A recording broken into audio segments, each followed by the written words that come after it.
சித்ரா சமையல் இன்னைக்கு சமையல் வீடியோங்க. நான் இன்னைக்கு வெத்தலை சாதங்க. இது நல்லாங்க, குழந்தைங்களுக்கும் சரிங்க, பெரியவங்களுக்கும் சரிங்க. சளி பிடிச்சா கசாயம் மாதிரி தருவாங்க. அது இன்னைக்கு வந்து சாதமா நான் செஞ்சிருக்கிறேங்க. நான் ஒரு லஞ்ச் பாக்ஸ் சாதமாங்க. இது குழந்தைங்களுக்குங்க ரொம்ப பிடிக்குங்க. அந்த மாதிரி செஞ்சு கொடுத்தாவும் நல்லா டேஸ்டாகவும் இருக்குங்க. பெரியவங்களே நல்லா விரும்பி சாப்பிடுவாங்க. இது ஒரு லஞ்ச் பாக்ஸ் ரெசிபிங்க. நான் இதுக்கு இன்னைக்கு வந்து வாழைக்காய் வறுவல் பண்ணியிருக்கிறேங்க. அப்பளம் கூட நல்லா இருக்குங்க. வெறும் சாதமா அப்படியே சாப்பிட்டா அவ்வளோ ஒரு டேஸ்டா இருக்குங்க. வாங்க எப்படி செஞ்சிருக்கேன்னு வீடியோக்குள்ள போய் பார்க்கலாங்களா? நான் வெத்தலை சாதத்துக்கு வந்துங்க 6 வெத்தலை எடுத்துருக்கிறேங்க. நான் அதுலயே 6 பல்லு பூண்டுங்க, ஒரு சின்ன தேங்காயில் வந்து ஒரு அரை மூடிங்க, ஒரு டீஸ்பூன் வந்து ஜீரகங்க, ஒரு டீஸ்பூன் வந்து கொத்தமல்லிங்க, அரை டீஸ்பூன் மிளகுங்க, ஒரு ஸ்பூன் வந்து கடலைப்பருப்புங்க, 4 வரமிளகாய்ங்க. இதாங்க வெத்தலையே நான் இந்த மாதிரி நான் கட் பண்ணி வச்சுக்கிட்டுங்க. நான் அடுப்பில் ஒரு வடைச்சட்டி வச்சுங்க. இந்த ஒரு ஸ்பூன் கடலைப்பருப்பு போட்டுடலாங்க. ஒரு டீஸ்பூன் வந்து நான் இந்த கொத்தமல்லியும் போட்டுருவேங்க. மிளகையும் போட்டு வறுத்துக்கலாங்க.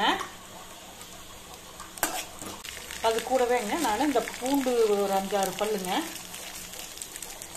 வரமிளகாய் இதையும் போட்டுருவேங்க. இப்போ கருவேப்பிலை தலையும் போட்டுறாங்க.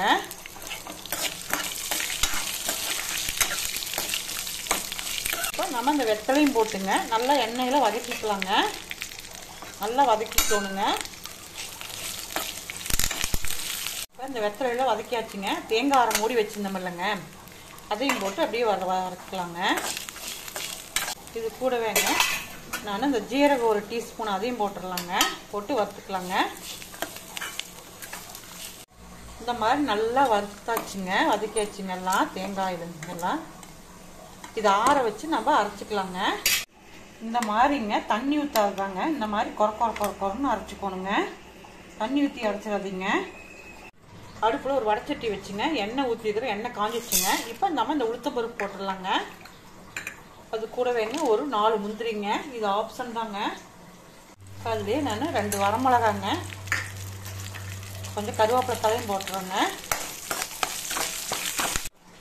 இப்போ நம்ம இந்த அரைச்சி வச்ச அந்த மசாலெல்லாம் போட்டுடலாங்க. போட்டுங்க இந்த எண்ணெயிலே நல்லா வதக்கிக்கலாங்க. இப்போ நம்ம தேவையான சால்ட் போட்டுக்கலாங்க. இப்போ நம்ம கொஞ்சம் இந்த மசாலுக்கெல்லாம் போட்டுக்கலாங்க. வறுக்க சாதம் போட்டு கிளறும் போது பார்த்துட்டு போட்டுக்கலாங்க. நல்லா கொஞ்சம் அப்படியே சிம்மில் வச்சே கிளறிக்குங்க. இப்போ நான் இந்த வலிச்சு வச்சிருந்த சாதத்தை போட்டு கிளறிக்கலாங்க.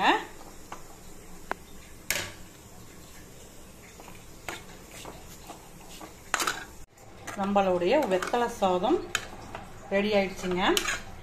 இது ஒரு ஹெல்த்தி ரெசிபிங்க. சளி பிடிச்சதுன்னா கூடங்க வெறும் வெத்தலை சாப்பிட்றதுக்கு இந்த மாதிரிங்க வெத்தலை சாதம் மாதிரி பண்ணிங்க குழந்தைங்களுக்கு லஞ்ச் பாக்ஸ் கொடுத்து விடலாங்க. இது நல்லா அது ஒரு வெரைட்டி ரைஸ் மாதிரி நல்லா ஒரு டேஸ்டாக இருக்குங்க. இது ஒரு ஹெல்த்தி லஞ்ச் பாக்ஸ் ரெசிபிங்க.